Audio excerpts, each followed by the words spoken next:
all of these and future events have long-term and short-term solutions. Short-term is good public health, but long-term is solidarity among people living on this planet.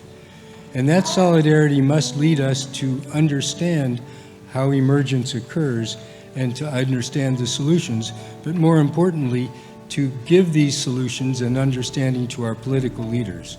And that's why Capri is so important, because it's creating a solidarity among technical workers and people in this area, which will eventually develop the information which political leaders will hear. The one that probably is less dramatic and less visible and less in the minds of people is ocean acidification and warming and its damaging effects on coral and subsequently fish and sea life. Pacific Island people are people of the sea. 80% of their protein source come from fish. And if your food chain is compromised, people turn to tinned fish and rice and flour and processed food, which, by the way, is the second or first equal public health problem for island communities. And so ocean acidification and warming is a major problem in the Pacific Islands. As I say, there are clearly multiple effects of the climate crisis.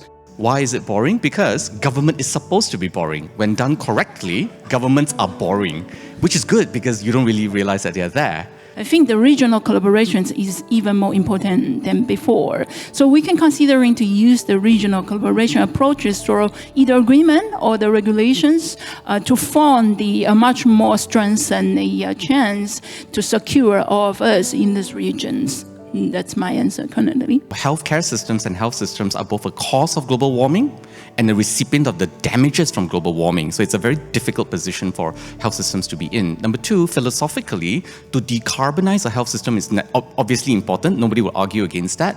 We have to balance the acts of decarbonizing a health system with considerations of equity and access, meaning don't deny healthcare to people who need it just for the sake of decarbonizing. With that in mind, there are three ways. The first way for us to decarbonize the health system is to remove wastage, over-treatment, over-prescriptions in a health system. The second way is actually to move healthcare away from hospitals. This is a trend called dehospitalization. Hospitals are great, we love hospitals, but they're also very carbon-intensive physical buildings. The building of the hospital, the machines are in there.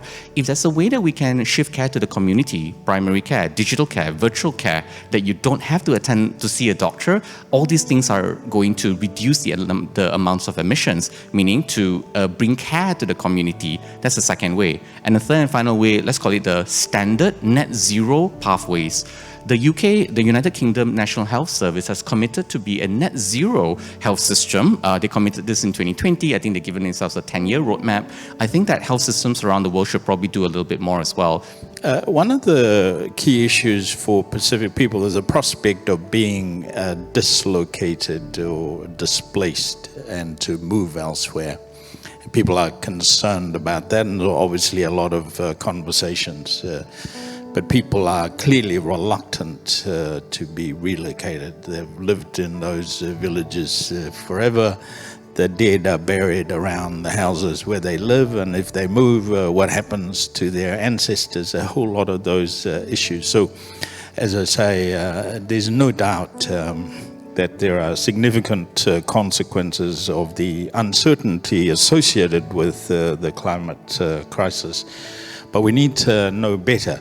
Mental disorders are about, they're socio-cultural phenomenon as much as a medical health diagnosis. And we've got to be much more precise and well-informed in terms of devising responses. Pacific people are resilient. They've lived on these islands forever, and they know how to cope with adversity.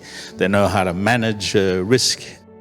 I think I would like to learn from the previous panels that actually the solutions for each country is, however, have to adapt to the unique situations of the countries rather than only the considerations of income. So, for example, the culture and also the environment and all the social norm and all the things that they so every country might have their own unique or significantly common parts, but also specialize in their own national concerns. What I might say is that surveillance requires the collection of data, which is very important. We're all pro the collection of data for public health reasons. Number two, the data should be shared. And thirdly, the data should have actionable insights rather than just collect data for no reason. Surveillance important, but accountability and mutual shared responsibility and appropriate trust but verified mechanisms are equally as important. Thank you, Jennifer.